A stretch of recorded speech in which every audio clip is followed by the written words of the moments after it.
Happy New Year, Midas Mighty. It's going to be a great new year for democracy. 2024 is here.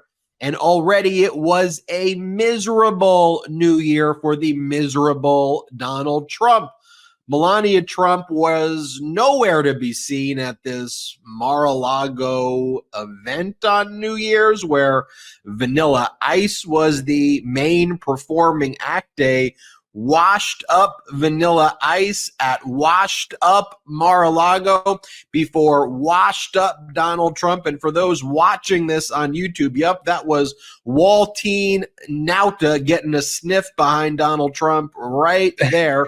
Donald Trump's co-defendant in the Mar-a-Lago document case. And as President Biden was posting his 2023 list of accomplishments, and what he delivered for the American people, Trump continued to rage and whine on social media about this and that and deranged Jack Smith, wah, wah, wah. Because Jack Smith filed his answering brief with the D.C. Circuit Court of Appeals opposing Donald Trump's ridiculous and unlawful claim of absolute presidential immunity. And that just got Donald Trump post, whine, whine, whine. We will talk more about that. And Jack Smith's answering brief before the D.C. Circuit Court of Appeals on the issue of absolute presidential immunity and why that concept doesn't exist in criminal cases based on the history, text, and structure of the Constitution.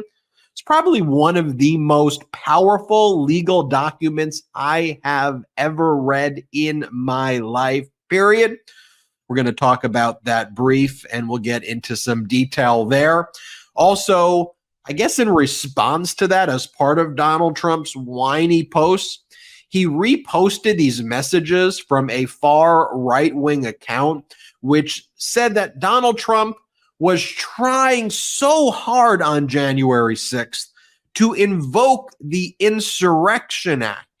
But you see, Twitter wouldn't let Donald Trump do it. It was Twitter's fault why Donald Trump could not invoke the Insurrection Act. Well, got to get your story straight there, Donald, because by invoking the Insurrection Act, you know those people who you sing with in the J6 choir? Well, then that would make them insurrectionists, and that would make the day of an insurrection, which it was. But you see, it's also further incriminating because if you go back to what the Oath Keepers had stated in their seditious conspiracy trial, it was that they were waiting for Donald Trump to invoke the Insurrection Act so that they could then take their weapons that they had in the hotel and start shooting at people and overthrow the democracy through violent means. And ultimately, when Trump did not invoke the Insurrection Act, that's ultimately why they did not do that. So thanks, Donald, for tying yourself to the Oath Keepers' seditious conspiracy plot. Jack Smith thanks you coming into 2024. And by the way, this headline from the Washington Post, I criticized them and other legacy media before, but they got this one right. This is what they said. A year that started out with bleak prospects, including a widely predicted recession, shaped up to be a boon for the average American worker and one of the most triumphant for organized labor in a generation. Folks, this is the MeidasTouch Podcast. Ben Meiselas, joined by Jordy Meiselas. You got the Ben and Jordy tag team today. Happy New Year. And as we get into this episode, as we get into this year, we are in this together. Sleeves are rolled up, ready to go, rested, refreshed, ready to get started fighting for our democracy. Jordy, how are you, sir? And that's exactly it. Happy New Year to you. Be happy New Year, Midas Mighty. That's exactly it. Here we are, folks, 2024. It's time to gear up right now. Thanks for coming on this journey, this pro-democracy journey with us. We're going to continue to ride this through the election and beyond. So if you love democracy, this is your spot. Ben, I love that intro. We have so much to get into tonight. Where do you want to start off? Do we start off with Vanilla Ice? Do we start off with Where's Melania? Where do we begin? Jack Smith?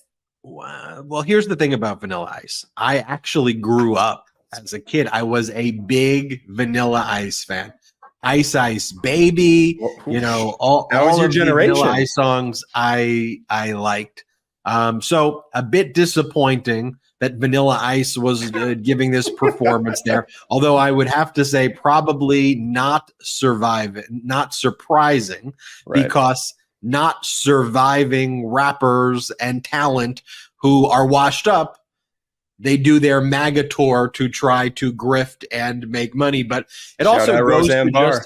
it's just Roseanne Barr, Vanilla Ice. That's what they do. They try and reclaim their old fame or one last grift off the MAGA movement by aligning themselves with Donald. Canceling me. They're whining, Ben. They canceled us. They canceled me. This is cancel culture. No, you're just not that good anymore, or never were, maybe in the first place, and people just don't want to listen to you. But I think this is where we start. Let's just show you President Biden's New Year's message. Folks, Happy New Year. Right, Jordy? Fairly normal.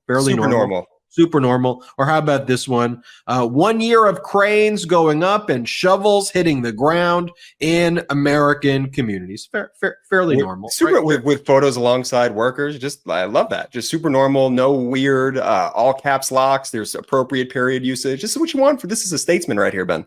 Smiling, shaking hands. People look like they want to be with him. Yeah. So let's take a look, though, as the New Year's countdown was ticking down at Mar-a-Lago. Take a look at Trump here. No Melania in sight. And with Trump, there's no smile, no laughter, no joy, no turning to his guests to wish them Happy New Year. This is what it looked like to be in Mar-a-Lago on New Year's night. Here, play this clip.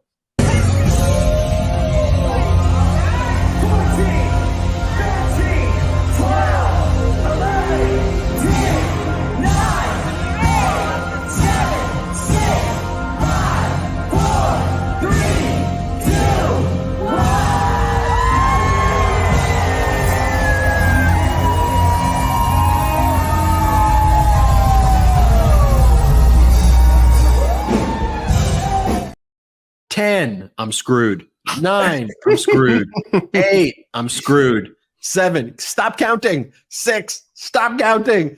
Can we go back to last year? I mean, what a miserable human being. No Melania in sight whatsoever. But Jordy, as you watch him right there, what do you make of that? So I'm going to be honest here. I usually pre-watch all of these clips that we put into the outline prior to, so I could have something sort of prepared to say. But I intentionally didn't watch this clip because of what we were talking about, just how bizarre it was, and I wanted to really feel in the moment, just react to it. And that's one of the strangest freaking clips I've ever seen. Like, in a moment where people are supposed to be cheerful, you might hear some background noise, folks, if you're listening, of people cheering. But when you're watching the video, you actually can't pinpoint anyone who remotely looks excited or aware of the moment that it's the new year is upon us, or actually looking forward to the fact that we're getting later and later into the, I guess, from 2023 to 2024. It's weird. Donald Trump looks upset. He looks angry, and he looks isolated and alone in that video. Ben, what did you make of it? No Melania. You've got Walty Nauta, his co-defendant, there's Walty Nauta right there. The lady standing in front of him is not Melania, for those wondering. And Walty Nauta is the co-defendant in the Federal Espionage Act case in the Southern District of Florida, who was the one, it's alleged, that was moving these documents around and even hiding it from some of Donald Trump's own lawyers. And Nauta does not leave Donald Trump's sight. He is the body man getting a perpetual whiff of Donald Trump's corruption and unlawfulness and misery and much more. Here's the clip of Vanilla Ice, though. I can't not show this one. Let's play this clip of Ice Ice Baby. It's a new year! Ice Ice Baby! Ice Ice Baby! You ready? Alright, stop! Collaborate and listen!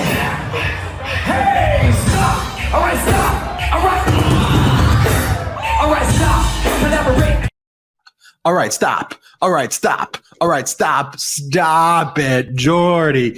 I mean, Just look. stop, Ben. Here's the thing heading into 2024 also, though, and as we're in 2024 now, you look at that and you go, please, America, can we just be normal?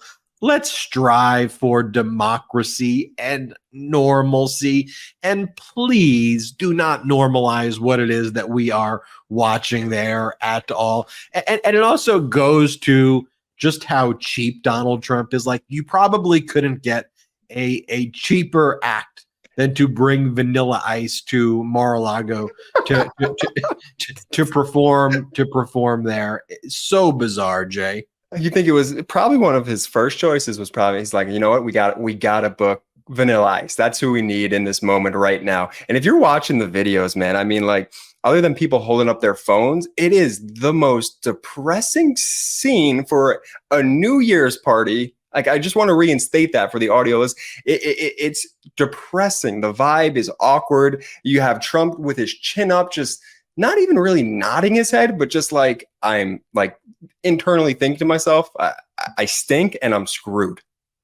Got this photo from the Christmas party. Remember this photo of it was Trump and a bunch of the other family members here.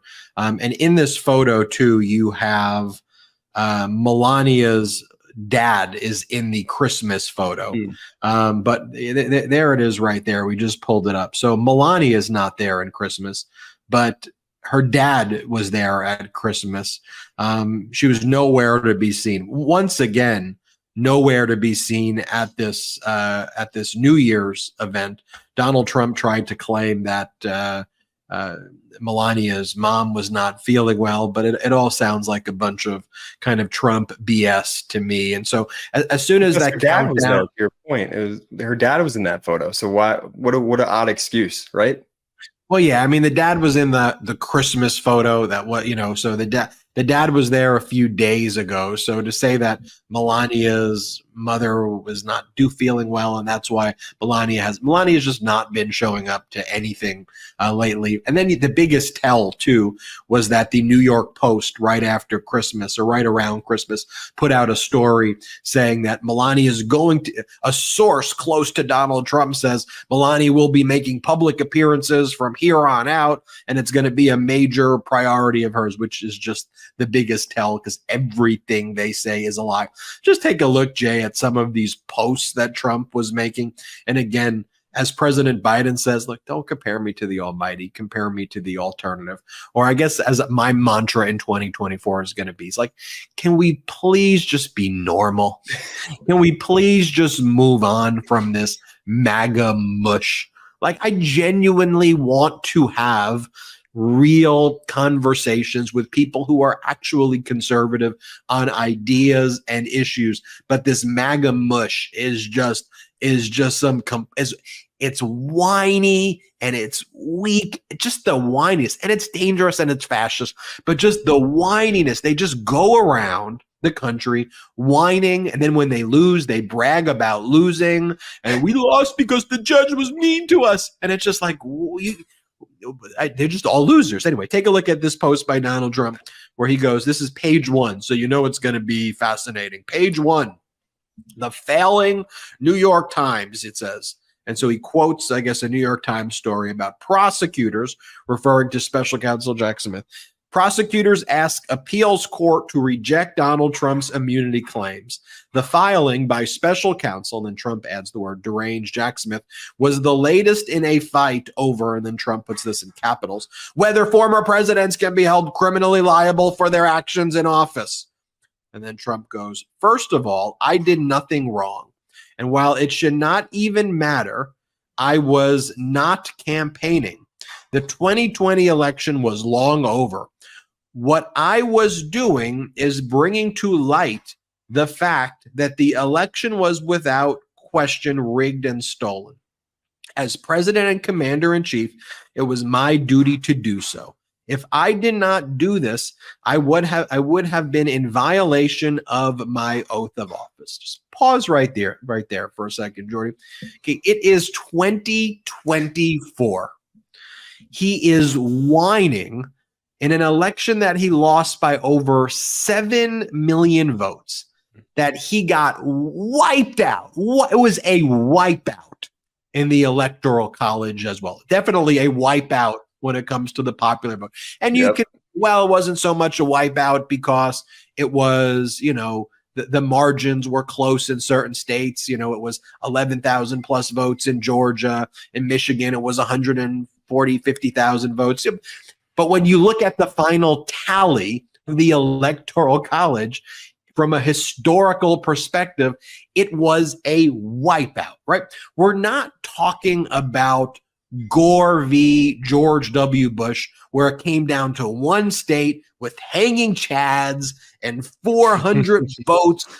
We're talking about you lost by 7 million votes in the popular vote and got wiped out in the Electoral College. And 4 years later, you're spending the first day of the New Year's whining. Number two, that is not the role of the commander-in-chief in the United States of America. Perhaps in authoritarian regimes, that is something that a dictator does and interferes with election.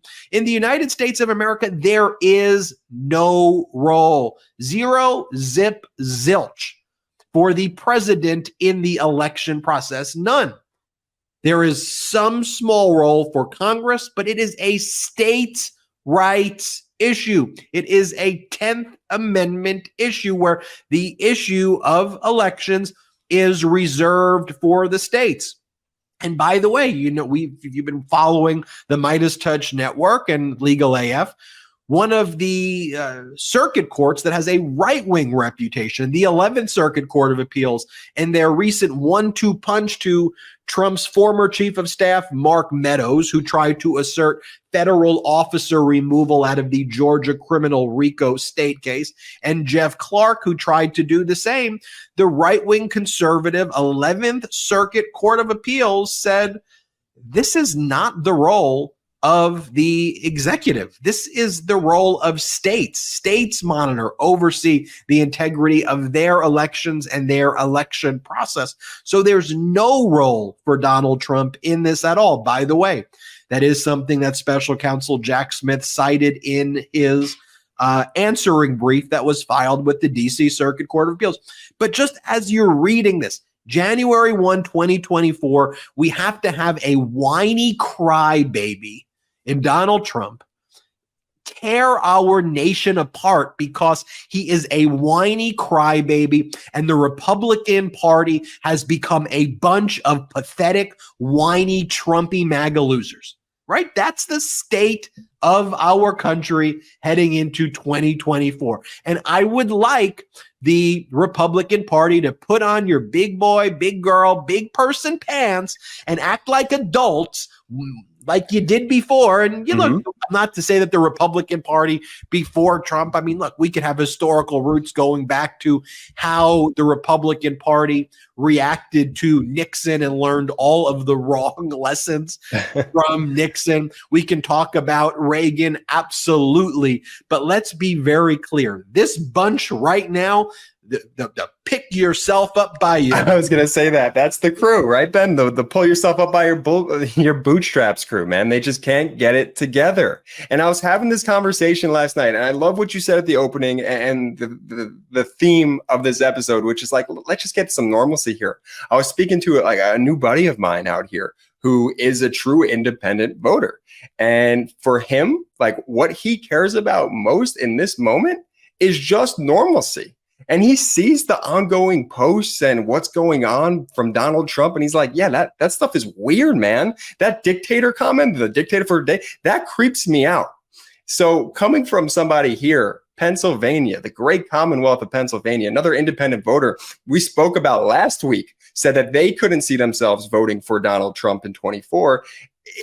He's rubbing people the wrong way every single day as he continues to pull down the Republican Party in masses because they refuse to just pull themselves up by their bootstraps and distance themselves from this lunatic.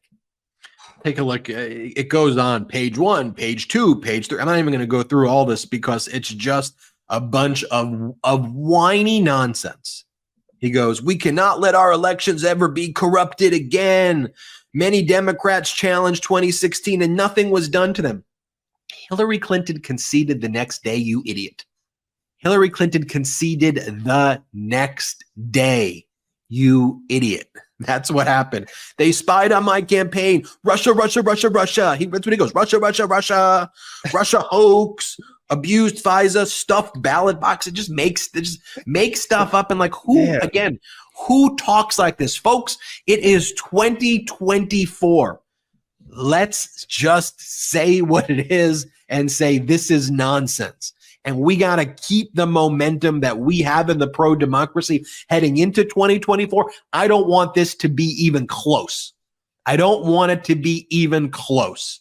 I want all of us every single day to call out this whiny nonsense loser MAGA mush crap for what it is. And then here's page 3 of this. Like again, this is like some senile stuff. Like again, if you had friends, family members, coworkers, or someone write like this to you and say things like this to you and use this type of grammar and caps and no spaces and rant and rave, you would have very, very, I could go deeper, but I'll just say you'd have very serious concerns.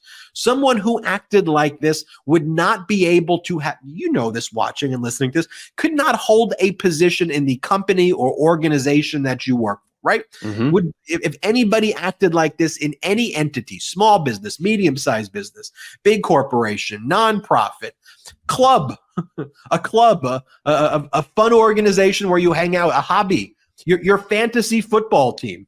If someone in your fantasy football team behaved this way and started messaging you like this, you would not let them be on your fantasy football team. You would say, "Whoa, yo, we're not gonna invite Donnie back to play fantasy football. Yeah, he stinks, number one, and number two, what's with these messages?" So if you wouldn't even let someone like this be on your fantasy football team, yet alone the small business, medium-sized, large corporation, nonprofit, you're going to give this person the nuclear codes? I mean, woof. And that's the level of statesmanship that we just look for. Like we want a level of normalcy in our president, our commander of chief here, just to at the bare minimum, don't act like that guy. Like, just don't be that guy, because you're not going to get invited back to the fantasy football league in Ben's metaphor. Absolutely not. It's just so bizarre.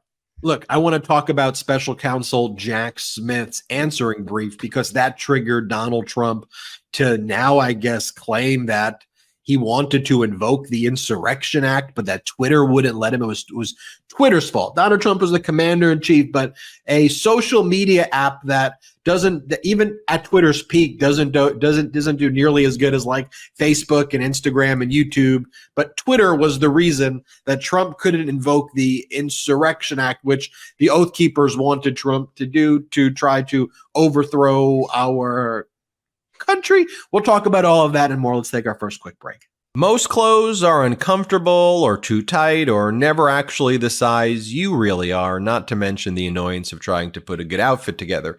Everyone wants to dress their best and look good at all times because, frankly, it's a confidence booster. So here's the deal. Men's closets were due for a radical reinvention, and Rhone stepped up to the challenge. Rhone's commuter collection is the most comfortable, breathable, and flexible set of products known to man, and here's why.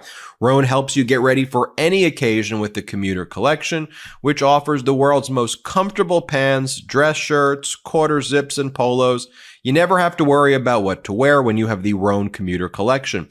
Rhone's comfortable four-way stretch fabric provides breathability and flexibility that leaves you free to enjoy what life throws your way, from your commute to work to your 18 holes of golf. It's time to feel confident again without the hassle. With Rhone's wrinkle release technology, wrinkles disappear as you stretch and wear the products. It's that easy. And with Gold Fusion anti-odor technology, you'll be smelling fresh and clean all day long. And on top of that, Rhone is 100% machine washable, so you can ditch the dry cleaner altogether. I absolutely love Rhone. It's comfortable yet professional and has truly become my favorite clothing. We're on the move a lot, whether it's jumping from meeting to meeting or catching a flight or doing a hot take, whatever. Rhone Commuter Collection has never let me down. The versatility and overall comfort of the collection is undefeated.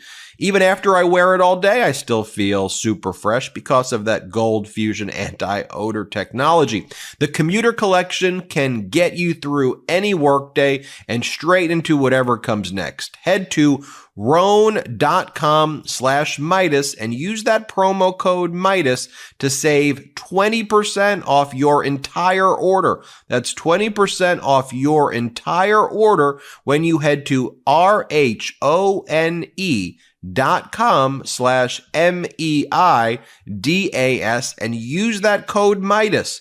It's time to find your corner office comfort. I know from a lot of the emails that you send me that a lot of you watching and listening are entrepreneurs. You run your own business, and you know I run a business too, the MeidasTouch Network. So I know how hard it is to manage your numbers, manage the trends in the market, and budget everything. Your business gets to a certain size and the cracks start to emerge. Things you used to do in a day are now taking a week. You have too many manual processes and you don't have one source of truth. If this is you, you need to know these three numbers: 37,000, 25, and 1. Okay, 37,000. That's the number of businesses which have upgraded to NetSuite by Oracle. NetSuite is the #1 cloud financial system, streamlining accounting, financial management, inventory, HR, and more. 25. NetSuite turns 25 this year. That's 25 years of helping businesses do more with less, close their books in days, not weeks, and drive down costs. And 1, because your business is one of a kind. So you get a customized solution for all of your key performance indicators, KPIs, in one efficient system with one source of truth. Manage risk, get reliable forecasts, and improve margins. Everything you need to grow all in one place. The power of having all the information in one place to make better decisions and the unprecedented offer NetSuite is providing has been a game changer for us here at MeidasTouch, and I think it will also be a major game changer for you and your business. Right now, download NetSuite's popular KPI checklist designed to give you consistently excellent performance absolutely free at netsuite.com/Meidas. That's netsuite.com/Meidas, netsuite.com/Meidas to get your own KPI checklist. That's netsuite.com/Meidas. Check it out. How about those sponsors? You've got Oracle's NetSuite right there. You've got Rhone, comfortable clothes. You can never go wrong with NetSuite and Oracle. The best. I'm feeling like we've got some great pro-democracy sponsors heading into 2024. And let's just compare, by the way. Just take a look visually at Donald Trump's messages. Just pull them up one more time, just so we see how frantic it is. Boom, boom, boom. Page 1, page 2, page 3. And let's just compare that again to President Biden's message. Folks, Happy New Year. Happy New Year. Hey, Happy New Year. Nice fireworks. 1 year of cranes going up and shovels hitting the ground in American communities, right? Like, it's a sentence. I like my presidents who speak in sentences. Like, that's one of the floors I'm going to have. One of my New Year's resolutions in 2024 is a president who writes in sentences. That's like a good one. Only going to vote for a president who writes in full sentences. Full sentences. But take a look at this in a more serious note. As Donald Trump was whining about this and whining about that, here's what President Biden posted. One more great year in the books. Here's what President Biden listed as his accomplishments. And notably, it's not talking about bathrooms, Mr. Potato Head genitals. It's not talking about punching down or harming marginalized communities, right? It's not talking about mocking the trans community that MAGA loves to do, or mocking the LGBTQ plus community, right? It's not using the words woke. Like, wait a minute. These are things that actually President Biden did for the American people. And just take a look, though, because as we head into 2024, as we're in 2024, there is momentum.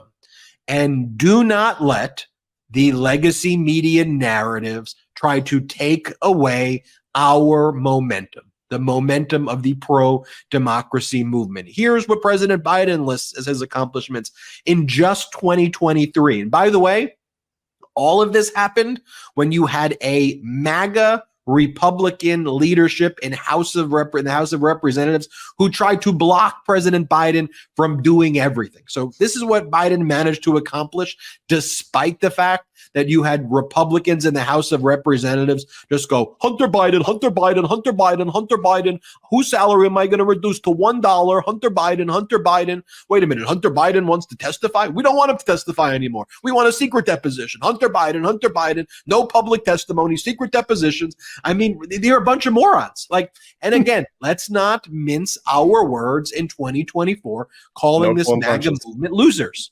And you could be, oh, Ben, your name calling. Yeah, so what?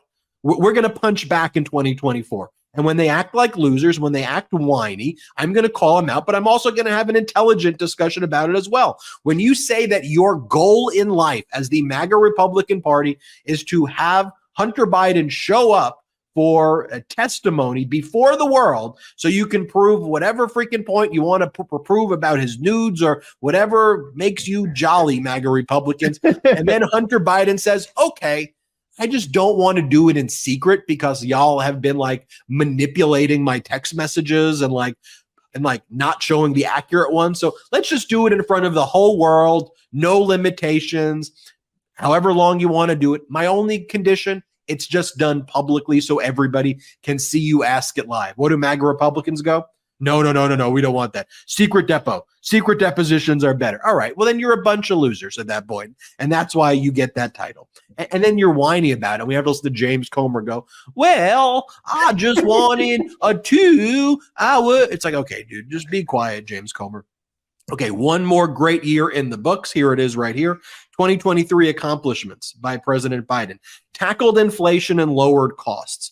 Allowed Medicare to negotiate lower drug prices, capped insulin at $35 for seniors, and helped millions save on health insurance, cracked down on junk fees and event tickets, banking, healthcare, and apartments, saving Americans billions, helped over 22 million households save on the internet. You probably watching this or listen benefited from something right there. Next up, tackled the climate crisis, created 210,000 new clean energy jobs in just over a year, protected millions of acres of lands and waters, signed an executive order to advance environmental justice, launched the American Climate, and finalized a rule to cut methane pollution. And right here, by the way, Biden's not going to brag about this because he probably thinks it's not politically helpful for him to do this, but I'll brag for him. You know how MAGA Republicans go, drill, baby, drill, drill, baby, drill. It's all about the drilling.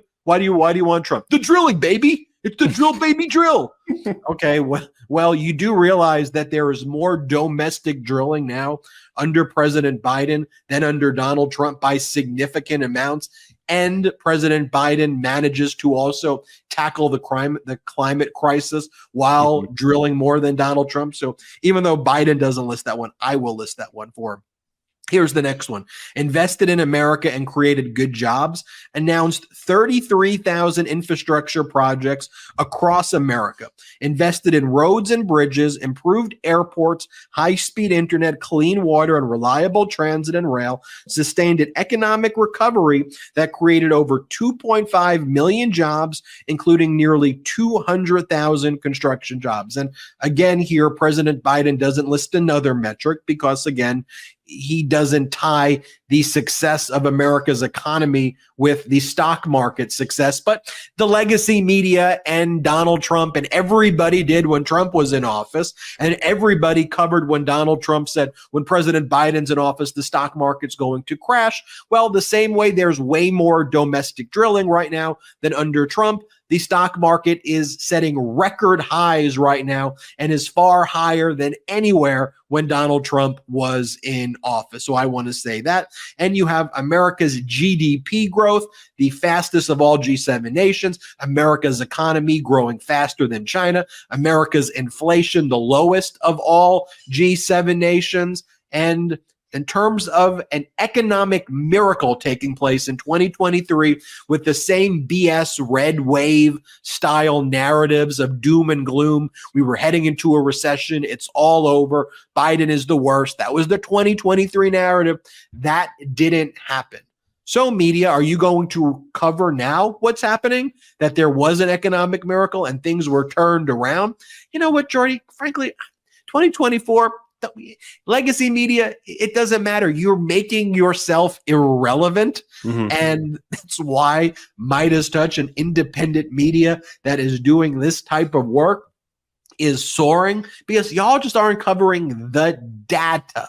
And what do we talk about here? It's just cover the data versus media, your arbitrary narrative feelings, in order to try to create a horse race between a freaking insurrectionist traitor and a able, compassionate, intelligent statesman in President Biden. Jay. Each day that legacy media chooses a narrative over data, the MeidasTouch Network and the Pro-Democracy Coalition continues to grow. So legacy media, you could do what you're going to do. Like at this point, we know who you are. Right? We know your agenda and what you're trying to do. We here at the MeidasTouch Network, we're going to give you the facts. We're going to give you the data, and then you could inform, your own opinion based off of that. But what we're not going to do here, especially in 24, and what I don't think we've ever done here at the MeidasTouch Network, we're not going to gaslight you with these false narratives. We're going to show you the data and let you make informed decisions on your own. Keep going through this list. Protected access to reproductive health care. Took action to protect access to emergency medical care, abortion, and contraception, strengthened privacy protections for patients and doctors, defended in court women's ability to access medication abortion, right? As MAGA Republicans across the country are trying to, and already have, taken away women's reproductive freedoms. President Biden is fighting to make sure women can control their own bodies in 2024. President Biden goes on to say, made America safer from gun violence, created the first ever White House Office of Gun Violence Protection in American history, funded an additional 14,000 school-based mental health professionals, announced new executive actions to keep guns out of dangerous hands and dangerous weapons off our streets, made higher education more affordable, brought the total student debt cancellation to $132 billion for 3.6 million Americans through various actions, launched the most affordable repayment plan ever, the SAVE plan, helped over 700,000 people access public service loan forgiveness, invested $7 billion in HBCUs. And President Biden doesn't say this here because he's humble.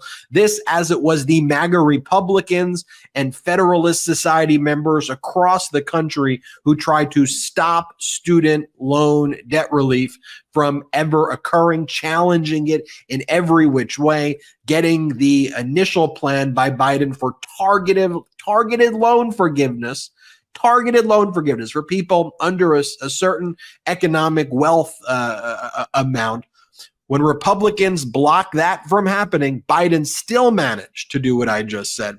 It goes on to say, strengthen democracy at home and abroad, that President Biden stood up for our allies and partners in Israel, Ukraine, and across the globe, and strengthened our alliances around the world, spoke out against discrimination, racism, anti-LGBTQI plus hate, pushed for stronger voting rights, and then confirmed 166 life tenured federal judges and a record-breaking number of Black, Hispanic, and AANHPI judges as well. And think about those accomplishments too.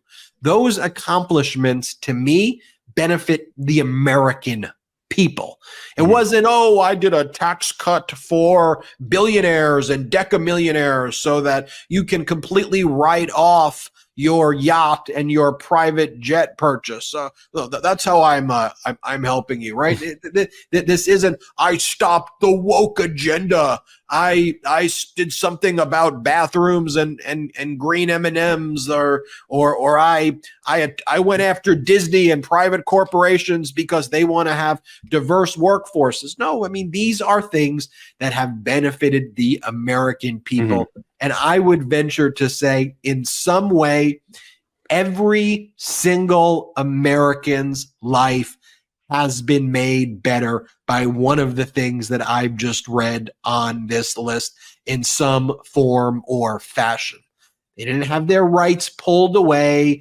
I know that Fox and all the right-wing media wants to have this fear and doom and gloom. You look, from their perspective, when you have a president like Biden as effective as this, all you have, if you're Fox and you want to hoist up an authoritarian, is just create some fake world that doesn't exist, and just say it so many times that your viewers feel like crap. Because if you just keep speaking to people who watch you and tell them that they're crap and that their world sucks and that America's bad, and you repeat it over and over and over again to people who think they're watching the news, but they're watching some weirdo fascist authoritarian propaganda from the Murdochs who came here from Australia to just screw with our freaking country. That's the way propaganda works right there, Jordy. And look, 2024, we're coming out with a bang here on MeidasTouch. You know, we're coming out here and we're going to call out all of this crap. And we want all of the Meidas Mighty who watch this to make sure you're sharing the data, you're sharing these videos. We are going to overpower this fascist echo chamber, this legacy media both sidesism with the facts, with the data, with unapologetically pro-democracy messaging, and we will not apologize for the fact that we know that this country is so much better than what Fox and MAGA are trying to do by bringing their loserville across the entire United States of America. Should we talk, Jordy, about Jack Smith's answering brief right now? Please, because I really want your breakdown of the answering brief. So the way this works, and just so everybody knows, when an appeal is filed, there's the opening brief, answering brief, reply, oral argument. The D.C. Circuit Court of Appeal granted Jack Smith's request for expedited briefing. So Trump's opening brief was due December 23rd. Jack's answering brief was due December 30th. Trump's reply brief is January 2nd. Oral argument is January 9th. One of the reasons, and I said this before, why the Supreme Court denied certiorari when Special Counsel Jack Smith requested the direct appeal, even though the Supreme Court's order was just one sentence denying certiorari, what my speculation was, but I think it was informed again by the data, is the D.C. Circuit Court of Appeals moved so quickly.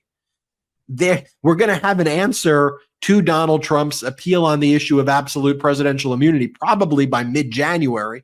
And then I think the Supreme Court said, look, there's a holiday weekend anyway. Let's see what the D.C. Circuit Court of Appeals does. We'll probably get a ruling by January 15th or January 20th. And then we'll see if it's an issue that we even want to hear in the first place. That's when what the Supreme Court does is going to be pivotal to Donald Trump having a trial in 2024. But look, Donald Trump was arguing for king-like absolute presidential immunity. What Trump's basically saying is that everything alleged in Special Counsel Jack Smith's prosecution, everything in the indictment that was unsealed in early August in the Washington, D.C. federal criminal case, everything alleged against him, Trump claims constitute official acts of the presidency.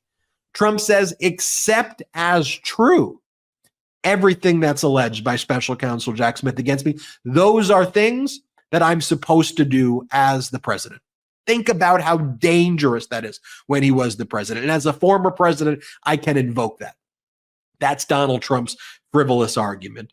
And special counsel Jack Smith basically says, well, that approach by Donald Trump would grant immunity from criminal prosecution to a president who accepts a bribe in exchange for directing a lucrative government contract to the payer, a president who instructs the FBI director to plant incriminating evidence on a political enemy, a president who orders the National Guard to murder his most prominent critics, or a president who sells nuclear secrets to a foreign adversary. Because in each of these scenarios, the president could assert that he was simply executing the laws or communicating with the Department of Justice or discharging his powers as commander-in-chief or engaging in foreign diplomacy. And by the way, I don't think those examples that special counsel Jack Smith gave there were provided just because, okay? Everything special counsel Jack Smith does is specific and deliberate, and I think he is citing things that are actually part of an ongoing investigation or things clearly within the realm of what Donald Trump is capable of doing and what Donald Trump wants to do, what Trump's intent is to why he stole the nuclear records after he left, why he stole the classified information, why he held the willful retention of national defense information, why he did what he did on January 6th, how he wants to operate the FBI, how he wants to operate the DOJ. That's why special counsel Jack Smith is making these examples here, and not just for this case, but for the future, that if Trump ever tries to claim power or anybody in the future claims things like this, in no uncertain terms, Jack Smith is saying that Donald Trump is asking to be a dictator. DC Circuit Court of Appeals, we can boil what Trump is asking you to do as saying, please allow me, rubber stamp me to be a dictator. And then eventually when this goes before the Supreme Court, rubber stamp me as the dictator. Here's what Jack Smith also put in one of the most powerful opening lines, I thought, of any brief I've ever read, period. So what Jack Smith writes in the introduction to his answering brief. For the first time in our nation's history, a grand jury has charged a former president with committing crimes while in office to overturn an election that he lost. In response, the defendant claims that to protect the institution of the presidency, he must be cloaked with absolute immunity from criminal prosecution unless the House impeached and the Senate convicted him for the same conduct. He is wrong. Separation of power principles, constitutional text, history, and precedent all make clear that a former president may be prosecuted for criminal acts he committed while in office, including, most critically here, illegal acts to remain in power despite losing an election. And when I read that from the outset, Jordy, I got chills because the monumental impact of this case is at the very core of our survival as a democracy. And Jack Smith is putting that front and center. What was your reaction, Jordy, as not a kind of a lawyer like me who studies, this type of stuff, but as an American who cares about democracy, your opinion here is equally as important as my legal dissection. I was just happy to see it laid out so clearly and, for lack of a better term, in layman's terms about what exactly is going on here. I think it explains in depth what Jack Smith is looking at. I think it explains very clearly and articulately to the American people exactly where Trump is wrong. He even says it in that introduction. He is wrong. I thought that was a very powerful statement by him to just come out and say that. And just to see what precedent now this can set to just try and protect the most sacred thing, our Constitution, Ben, and our democracy at the heart of it. And so I'm just happy Jack Smith came out swinging there, and it was powerful. And I loved your breakdown when we had our chat, and what you just explained was exactly what we had talked about. So, yeah. There's another argument that Jack Smith didn't put in his answering brief, because I think Jack Smith wanted to go directly to the core issue, not make this about technicalities, but just say, We want you to rule immediately that Trump does not have immunity. We don't want to even bring this issue back. Make the ruling now, DC Circuit Court of Appeals. And that's why Jack Smith didn't make this jurisdictional argument that I want to talk about. This group called American Oversight, this nonprofit represented by one of the most renowned law firms in America, a firm called Arnold and Porter, filed this brief basically saying that based on a Supreme Court case from 1989 called Midland Asphalt, written by a right-wing, now deceased jurist by the name of Justice Scalia, that there is no jurisdiction for the DC Circuit Court of Appeals to even hear this right now, so that the DC Circuit Court of Appeals should send this back immediately for a trial before the district court. That's what's called the posture with which this brief was submitted to the DC Circuit Court of Appeals by this outside group called American Oversight. It's called an amicus brief, which is means a friend of the court brief, where third parties in high profile cases can submit these arguments. It doesn't mean that the DC Circuit has to listen to it. You watching or listening, you could submit amicus briefs to courts, and then it's up to the court to accept it. But it's merely could be persuasive on courts if they find the argument interesting. But I found it interesting, so I want to talk more about that. And then I want to talk finally about what Trump's arguing about the Insurrection Act that he claims he wanted to invoke, but Twitter stopped him from invoking it, and why it is that Donald Trump is just creating what's called 404B evidence against him. All this stuff is admissible, not to prove his character and propensity to engage in certain behavior, but to show his state of mind, his intent, his common plan and scheme, his notice. And this is the type of stuff that will go before the DC jury.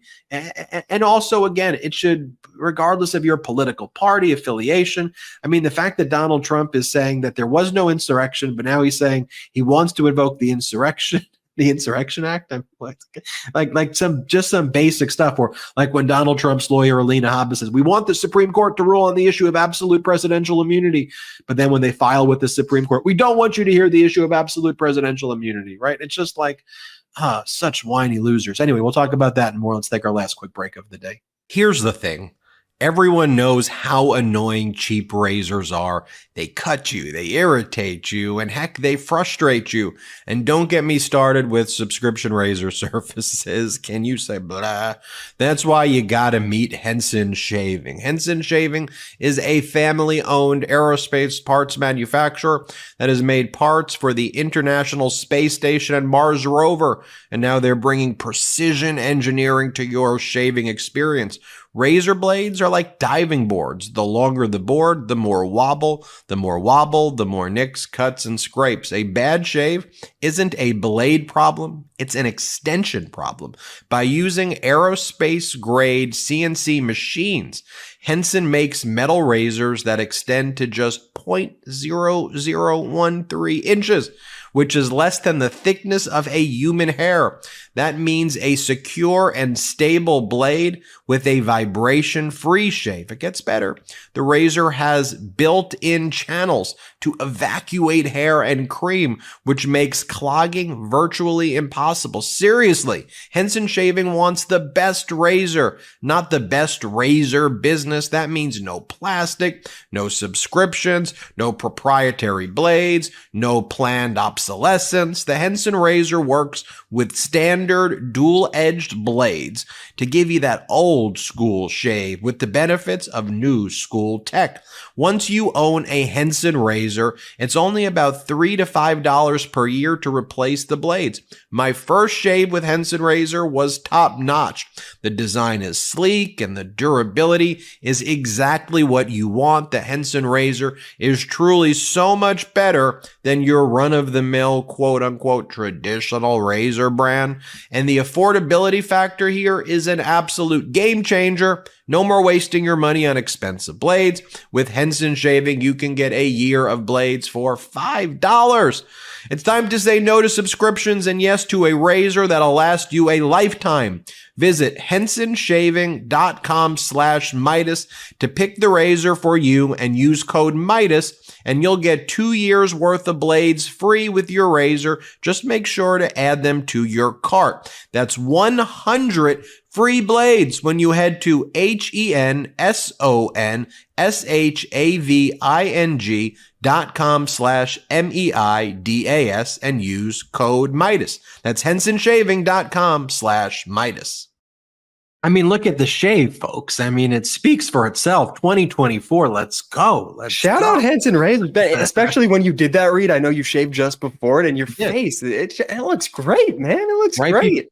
Right before I did it. So anyway, thank you, Henson. Yeah, check it out. I really enjoy it. All the links, by the way, for all our pro-democracy sponsors, helps the show, helps you guys because we get you all great discounts. They're in the link in the description of this episode right here on YouTube or in the audio description. Just click it, use the codes, helps us, helps you guys. So this argument by this outside group called American Oversight, again, represented by a top law firm in America called Arnold and Porter, they're basically arguing that what Donald Trump has done in order to appeal the district court's denial of Trump's motion to dismiss the indictment on the grounds of absolute presidential immunity is what's called an interlocutory appeal of a collateral order. So just to break it down one more step, Jack Smith goes before a grand jury. The grand jury in D.C. votes to indict. The indictment gets unsealed in August. There's now a criminal indictment against Donald Trump. Donald Trump waits many, many months, files a motion to dismiss that indictment that the grand jury voted to indict Donald Trump on. And Donald Trump says, even if you accept as true all of these allegations, I'm entitled to absolute presidential immunity. The district court judge, Tanya Chutkan, says, what are you talking about? No, former presidents don't have absolute presidential immunity. Then Trump seeks to appeal that right away to the D.C. Circuit Court of Appeals.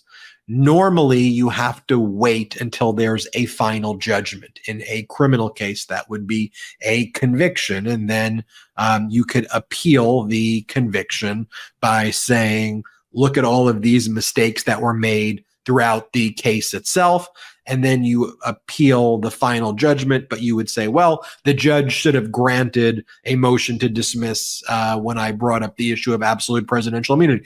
But you make that at the end of the case, once there's a conviction.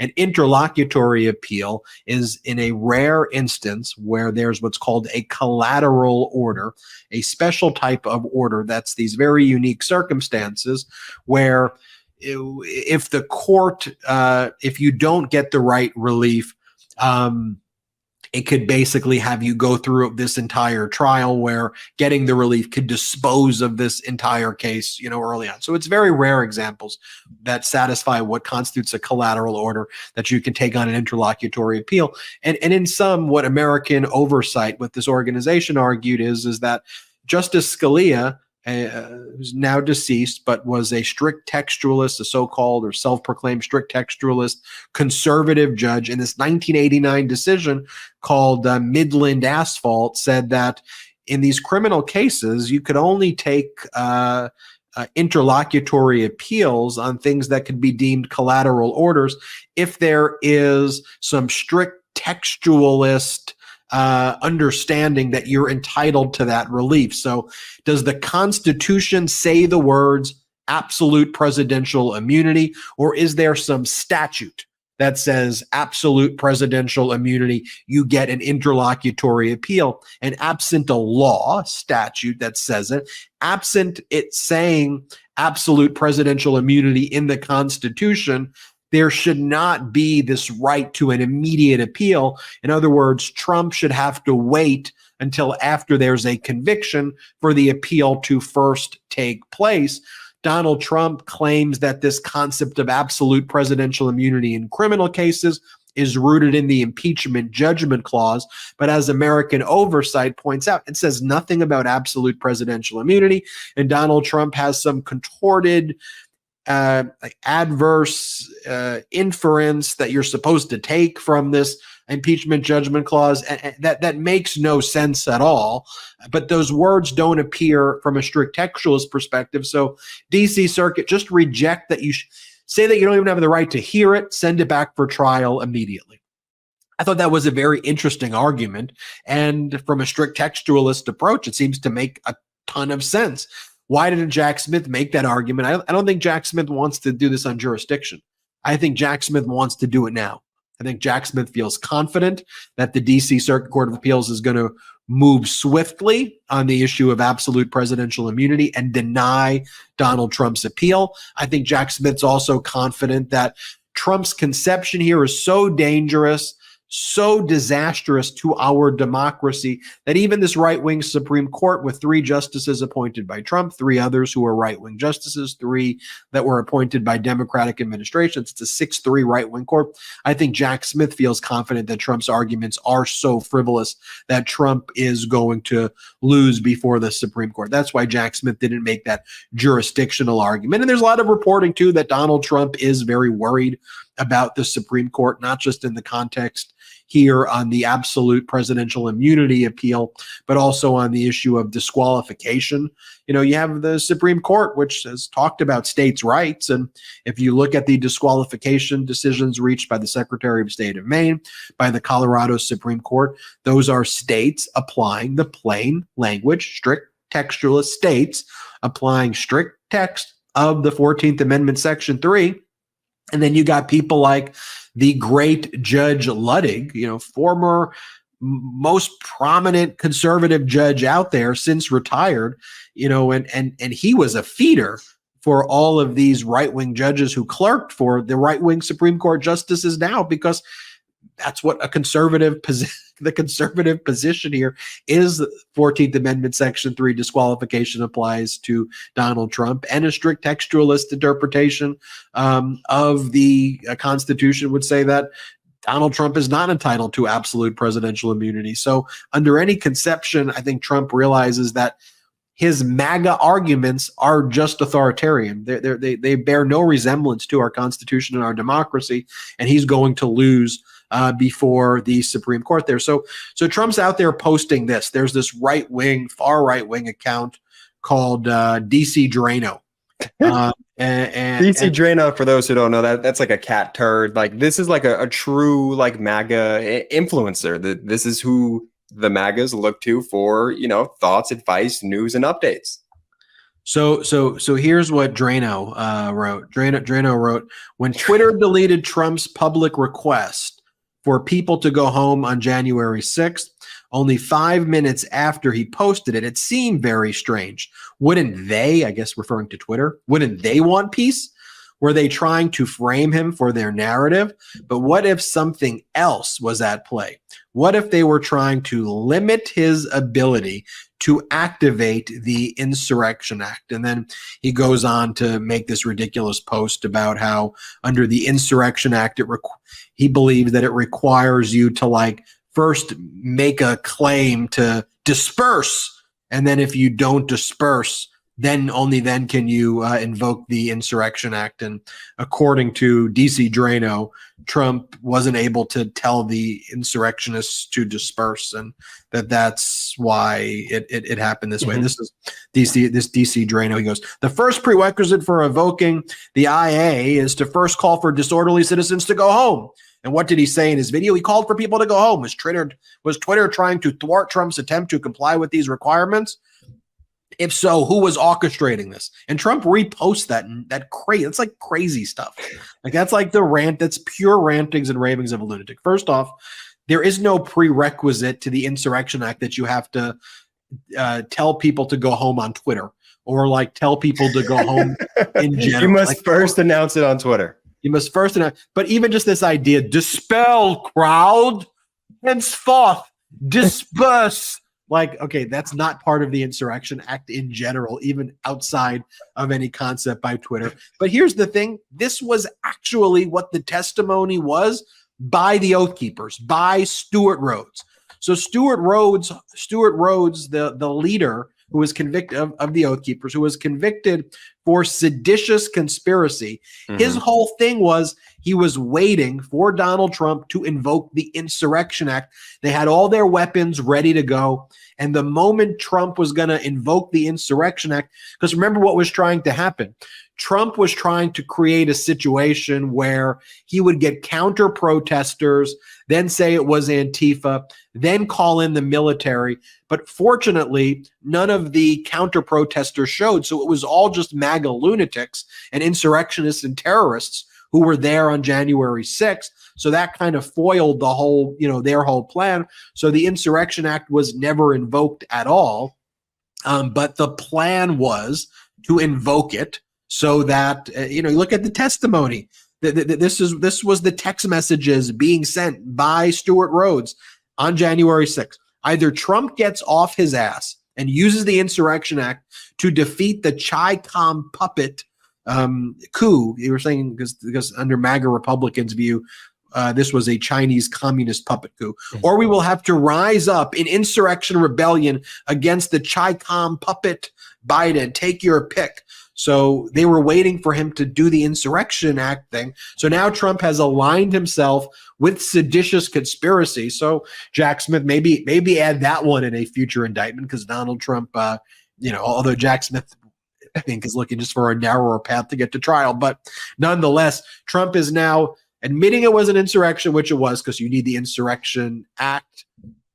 There needs to be an insurrection, and then aligning himself with what the Proud Boys said they were waiting for as their the Oath Keepers in their seditious conspiracy defense. But look, as we round it out, as we head into 2024, I think Jocelyn Benson, the Secretary of State of Michigan, says it best. As we enter 2024, we must be united in the fight to defend democracy and hold extremism accountable. It's not a partisan fight. It's not even about one person. It's about all of us working together to protect the foundation of who we are as a nation. I'm all in. Are you? So I take what Secretary of State Benson says there, and I also just compare it to where we started this episode, like what was going on at Mar-a-Lago, where you have no Melania there, and you have Donald Trump looking miserable, hanging out with this guy right here, who was the guy, and I did some research on who this person was who Donald Trump is taking photographs with. And I think we have a photo of him standing next to the guy. Yeah, there he is right there. And so this guy who Trump was spending New Year's with, he was the one who in 1998 threw a party at the Kit Kat Club, and he ran a modeling agency, this guy. Paolo Zampali or something. Let me get the guy's name. Paolo Zampali. He ran a modeling agency, and Melania was one of his models. And he threw a party for wealthy men at the Kit Kat Club in 1998. And that's where Donald Trump was introduced to Melania in 1998. And now this guy, Paolo Zampali, is partying with Trump there. You've got Donald Trump partying it up too. No Melania there, but with the man who created the modeling agency who introduced Melania to Trump at a party in 1998. And here is Trump with his lawyer, Alina Habba, at the event in Mar-a-Lago. That's what Trump's lawyer, Alina Habba, is doing right now. So, folks, can we not be weird in 2024? Can we support our democracy in 2024? Can we fight for normalcy in 2024? Can we reject this MAGA nonsense, wannabe fascist mush? Can we just support our democracy, band together? Can we be welcoming to people who want to leave this MAGA corrosive mush movement and join the pro-democracy movement? Can we put aside right now some of the differences that we may have on policy with people just because they may be quote unquote conservative or liberal or independent? Can we just please come together, defeat this MAGA mush? And then after 2024, we could have our debates about policy and implementing things, and we can have some nuanced, intelligent conversations. But 2024, it is existential but it is time to roll up our sleeves and meet the challenge. I am confident we will meet this challenge. Jordy, give you the final word. I love it, Ben. I love you, big bro. And I love the Meidas Mighty. Let's all get out there. Let's do this. Let's freaking do this, y'all. Before you give the final word, I was about to do it. I saw you were about to do it. But as we head into 2024, I do want to remind everybody about our Patreon. We're not going to do an after show today because it's New Year's Day, and we want to respect all of your time as well. So no after show today. But we have lots of after show content on that Patreon. So if you go to Patreon, patreon.com/MeidasTouch. Just make sure you spell MeidasTouch correctly. MEIDASTOUCH. Patreon.com/MeidasTouch. As we head into 2024 right now, we've said it before, we are not funded by outside investors here at the MeidasTouch Network. So the way we build this network is through those pro-democracy sponsors. Support our sponsors, great products. Those emojis you see here through the YouTube memberships, and people buy each other memberships, and you activate those emojis. And then separately through our Patreon page, patreon.com/MeidasTouch. So as we head into 2024 right now, we want to grow. We want to keep building out MeidasTouch.com. We've got big plans for expansion.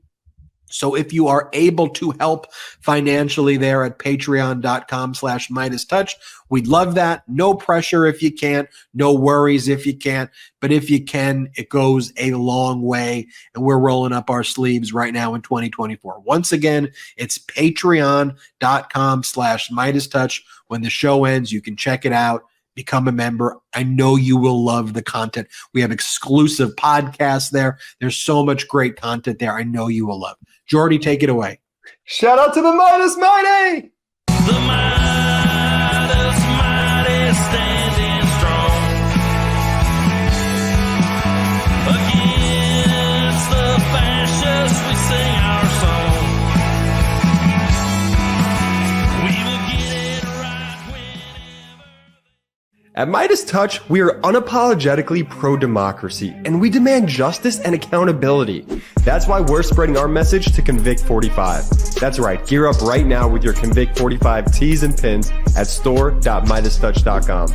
That's store.MeidasTouch.com.